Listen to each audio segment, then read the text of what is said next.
Welcome back to Two Douchey Guys, 2DG. Hey, this isn't a beer review. This isn't an attempt to make beer. This is a trip to collect beer. And I'm not talking the uber rare beer. Your timing's got to be special for that. I'm talking about beer that we can't get in our normal locale. Yeah, this isn't the normal douche. Obviously, if you watch the channel at all, you know the normal douche isn't around often. That's going to change too. We're going to be reviewing everything we pick up on this trip. We've just come through Illinois.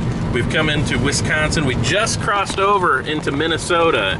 I had no idea Minnesota was this interesting, I guess. I don't want to say make it sound bad, but I mean, hilly. I didn't know that it was hilly or mountainous, whatever you call it. There's some real interesting geography here. But that's not why you're here. So anyway,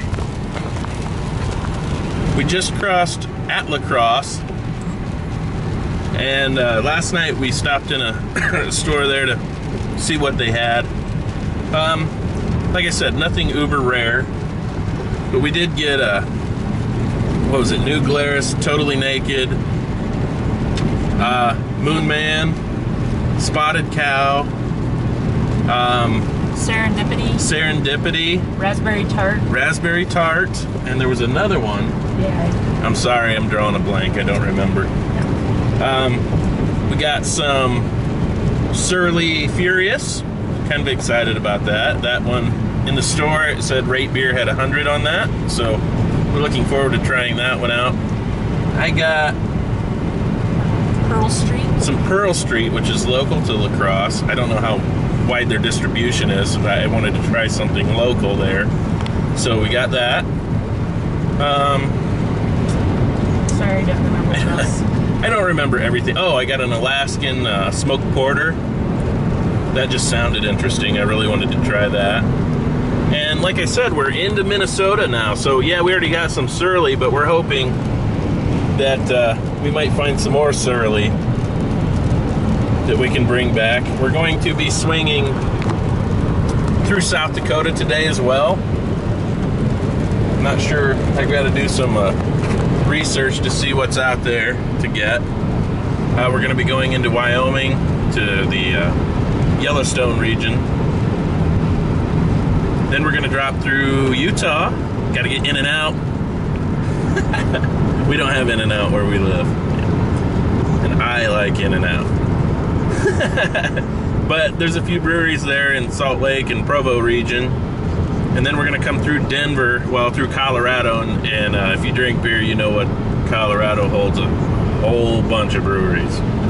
And then on the way back, I'm not sure yet if we're going to hit Kansas and Missouri or Iowa and Nebraska or what we're doing. But that's down the road. That's the other way.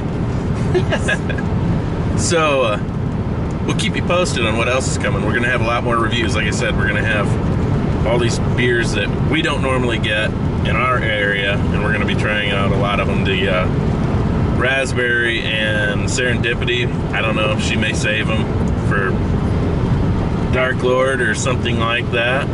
Also coming up, August 1st, we're going to an event called Brew Haven. It's in New Haven, Indiana.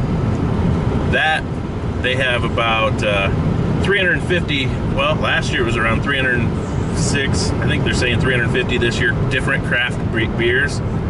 It's like 35 bucks or something pre-order.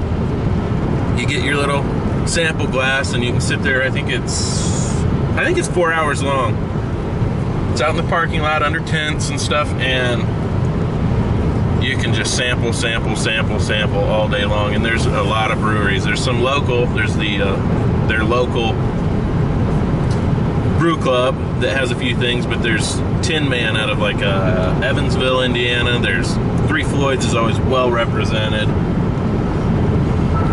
350 different craft beers that you can try. Sometimes there's even some craft bourbons. So we'll be doing that as well. So you might want to check that out too. We got our tickets. We're ready. So we'll keep you up to date on this trip, and we'll let you know what we've collected. All right, 2DG people, we just picked up some more Surly. We just got Surly Bitter looked like it had a good rating, and we picked up Surly Overrated, which also looked to have a good rating. So we're looking forward to trying those out. We're gonna keep searching. We're gonna be looking. The other douche said I need to be looking for Toppling Giant. Is that what it was? Sounds. I'll look it up. Yeah, We'll keep searching though. We're still in Minnesota and we're digging it. We're looking for stuff. Yeah. Later.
wish we kept our doors open, we strive to be thrive by producing a variety of other products, such as baker's yeast, ice cream, soda pop, truck beds, knives, anything that we can kind of get our hands on to produce and keep our doors open and our employees employed. We did. Now, if you guys look on these pillars, you'll see our bronze elephants. Those are the mascot of our baker's yeast.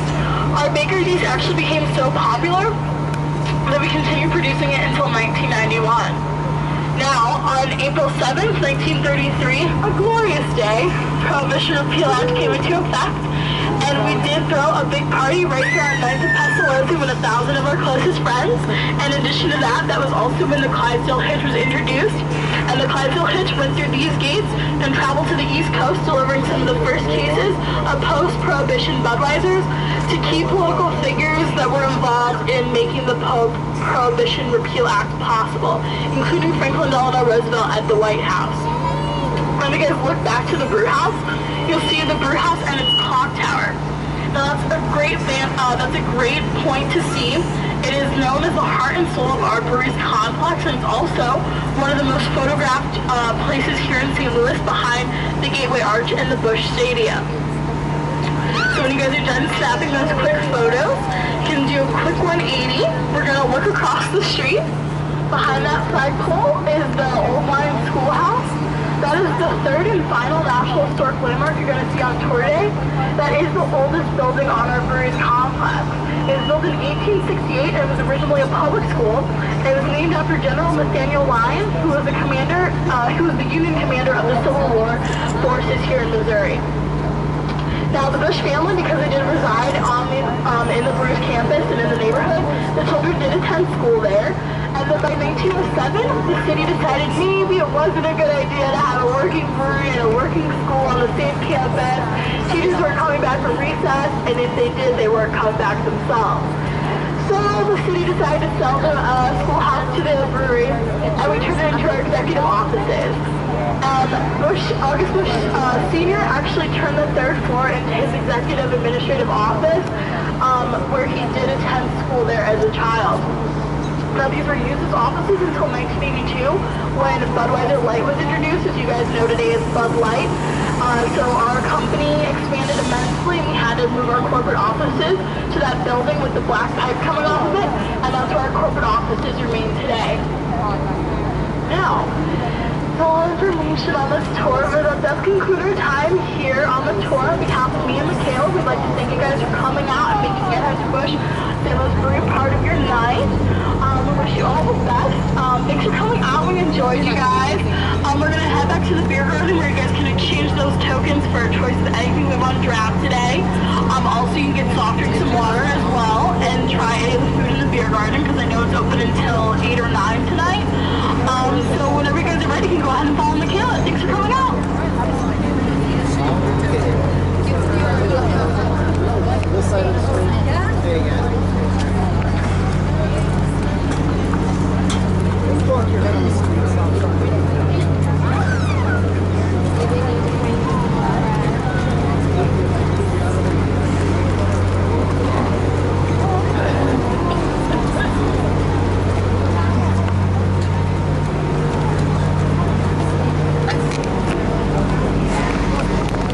Hey, we just got done touring the Budweiser St. Louis plant.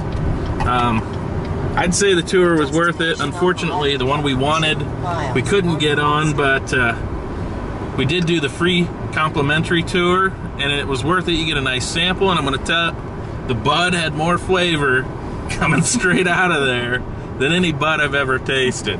It actually had a really good flavor, kind of complex, a little spicy. It was interesting. You can definitely taste the rice. Yeah, you can taste the rice for sure. Chris knows. No, it tasted good. I was impressed. The tour was cool, though. You get to see a lot of neat old buildings. There's 3 National Historic buildings or sites within the complex. I'd say it was a worthwhile trip. I enjoyed it. Yes, it was. And then you get a free token, too. On the free tour, you get a free sample, and then you get a free token for a beer when you're done. And you're not limited to Bud. It's whatever else Bud owns, pretty much. which is a lot of, you know, most things. I actually had a Goose Island IPA, and so did she. Yes, I did. So, hey, if you're ever around St. Louis, you know, it took what, an hour? Yeah. It's worth it. That's the free tour too. So they have some other ones that sound even better, but like I said, they weren't doing them. Free tour with free alcohol. Yeah. I mean, come on. It's a win-win. Win. Even though it's Bud. Like I said, that Bud actually tasted good. You heard it here. Now we're off to the Arch.